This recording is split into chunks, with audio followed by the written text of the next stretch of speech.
d'après yéen arrestation Farba Ngom bi est-ce que c'est mérité est-ce que c'est justifié parce que jusqu'à présent ñun ñoo ngi ut ay informations mais amuñu jusqu'à présent très clairement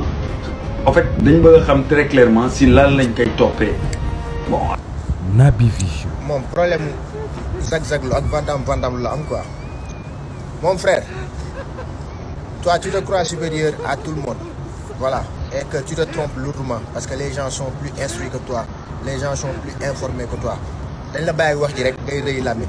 mais nit ñi ñoo la gën a jàng ñoo la gën a informé wu comment tu peux dire une chose pareille yow Farba bi nga xam ne mooy concerné bi dafa génne ay titres fonciers ay kër titres fonciers yu jar ay milliards teg ko sous forme de caution pour ñu bàyyi ko mu génn may ko liberté provisoire yow nga taxaw naan on n'a pas les preuves waaw tu es qui toi pour demander des preuves à la justice yaay kan voilà un gars boo xam ne dafa ñëw ci TikTok rëy lamiñ loolu lañ xam ci yow voilà ak ku wax nga neen waaw dañ koy def plainte collectif des plaintes sans suite plainte yoo xamante ne amul fu muy mujjee waaw depuis un bon moment nag doon naa la support mais n'empêche que j'étais à l'œil maa ngi la doon bàyyi xel bu baax parce que tu es trop contradictoire quoi voilà et tes combats sont sans principe combat sans principe da ngay songu lii xëy suba waxaat lee songoon nga fi xbet comprendre nga ba gars yi ba sénégalais gunge la si nga xëy changé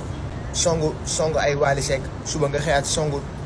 man je te comprends pas quoi à la fin noppil wallahi sama xalaat musuma nax ba ngay nekk di dal ci Ousmane Sonko bu yàgg ba di saaga sénégalais di leen wax lu leen neex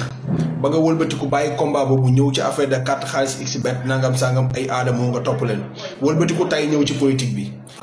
avant loolu récitation de Coran nga ñëw nekk ci di jaay muuslu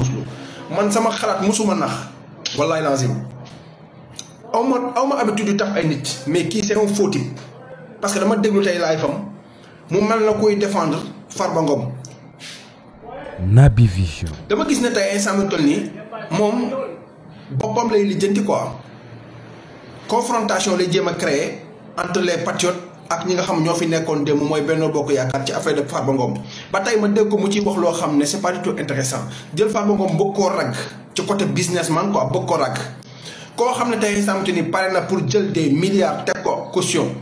pour bañ a dugg kaso kooku nga bëgg a wax taxaw tey nga ne da nga koy setal déggoon naa barki démb bi ngay laajte naan preuve yi nga xam ne moom lañ jàppee Farba Ngom def ko mandat dépôt ñun xamoo guñ ko nangam sànq kon da nga ko war a xam yow quoi yow dossier bi est-ce que da ngaa xam li ci biir dossier bi exactement wala da ngaa dégg procureur bu génn wax wala da ngaa gis juge bu génn wax ci dossier Farba Ngom lépp ba yow nga war a taxaw di ci xam dara yow ñun ñu ngi Sénégal ñoo la gën a xam information fuuf mais tu crois d'être intelligent alors que carrément yow sa xel mi ñëwul. bugguma la woon tax bugguma woon a wax ci yow mais patriote def leen attention bu baax a baax ci kii def leen attention bu baax a baax kii instant ni créateur de contenu la li muy lijjanti mooy naka lay def tey instant ba ay chaîne am doole ba muy mën a di xam nga di lijjanti boppam quoi mais kii li muy def dara ñoro ko ci gis naa fa sax samay sister ak samay frère di fa dem moo tax may dew di fa déglu mais sa combat dara mosuma ci intéressé parce que xam naa ne mosoo commencé benn combat ba yeggali ko mosul am te mosoo ci am benn ndam ci benn combat kon gars yi patriotes yi yéen laay waxal kii nii moytu leen di dem ci ay débam parce que tey dégg naa ko muy jéem a ragg Farba Ngom ci affaire de businessman ak affaire de luñ ko teg bëgg koo ragg nii kii sachet de prime la pour vous dire vrai sachet de prime bu mag a mag la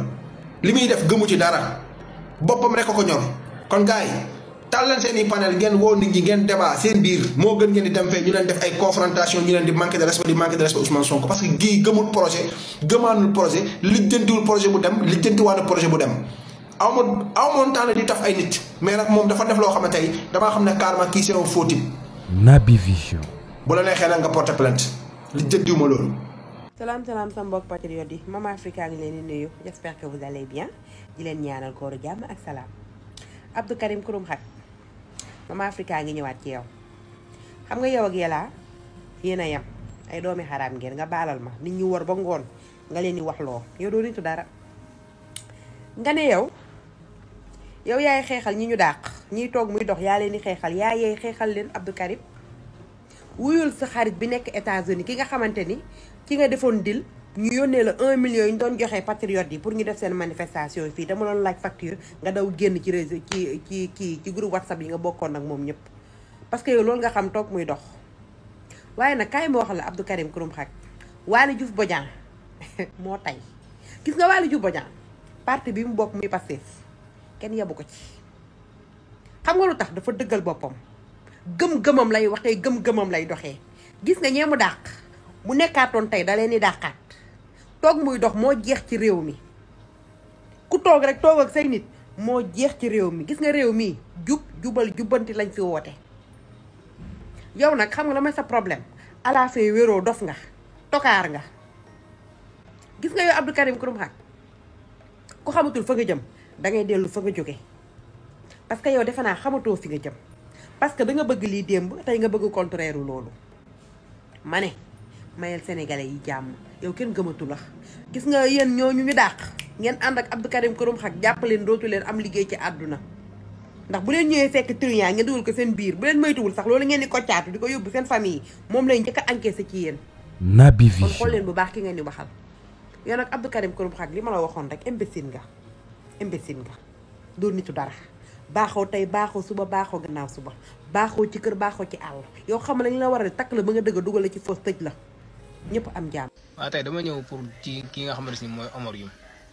Youm bi génn di défendre Farba Ngom naan lépp lu dal Farba Ngom responsable état bu Sénégal la mais xamal Omar Youm Sénégal da nga fiy nekk yor ay milliards ay nit tëdd ci lal hôpital feebar di dee ngir ordonnance 10 000 francs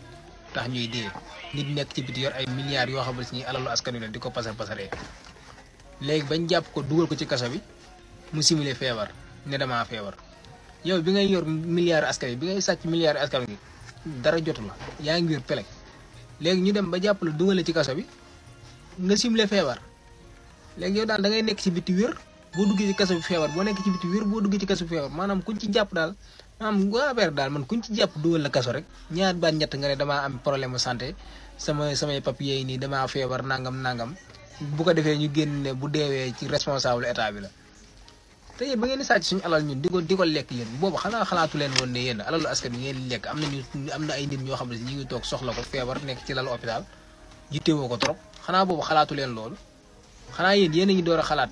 nit ku feebar de yéen a ngi koy door a xalaat bi ngeen sàccee milliards askan bi bañ tëj leen ci kaso bi ngeen door a xalaat ne da ngeen a feebar te bi ngeen nekk jibiti ñaata at yéen a ngi jibiti feebaru leen nit jégu ne da ngeen a feebar ñu dem ba jàpp leen dugal leen ci kaso bi ndax milliards askan yi ngeen sàcc ngeen door a wone seen feebar wala feebar bi moom boo duggee kaso lay feeñ moom mais boo nekkee ci bit du feeñ da ngeen a xam ñaata nit ñoo dee ci Sénégal fii nii ci ñoo xamante ni problème ordonnance dañu am problème mu ordonnance 10 000 francs ordonnance 20 000 francs alors que boobu bee côté ñi ngi sàcc suñu milliards ñi ci tëdd milliards yoo xam ne buñ ko jëloon def ko ci hôpitaux yi wala ci dund gi dina jëriñ askan wi duñ ci ñu bari duñ faatu. Naby Vision léegi yéen loolu nan ngeen ko mën a conditionné ba pare bëgg a génne di kaasal Farba Ngom naan Farba Ngom dafa am problème santé bi mu yoree suñu milliards nekk ci biti amul problème santé léegi biñ ko jàppee nag ndox ko ci kaso yi pour mu jox suñu milliards boobu la am problème santé ma leen na xam ne réew mi fi mu doon nii jubal jubanti moo fi nekk bu ma jugee ci Farba Ngom nag damay dem maanaam balaa maa génn foofu sax damay wax que ne maanaam 24 heures ñaari personnes nan lañ mën a génnee 442 milliards 2 personnes 442 milliards ay immeuble ak ay sec même pas 24 heures 2 personnes génne 442 milliards yéen ngi bàyyi xel loolu ci ay immeuble Tahirou Sarr moom li gën a dee def segu 11 milliards la bind imagine leen segu 11 milliards pour ñi fi daan toog naan banque mu mën a def compte banque mu mën a def 1000 milliards amul Sénégal compte boo xam ne def na 11 milliards booba bu ñu ne laa sa waaye boo toogoon sax ñu ne la waat compte bu mat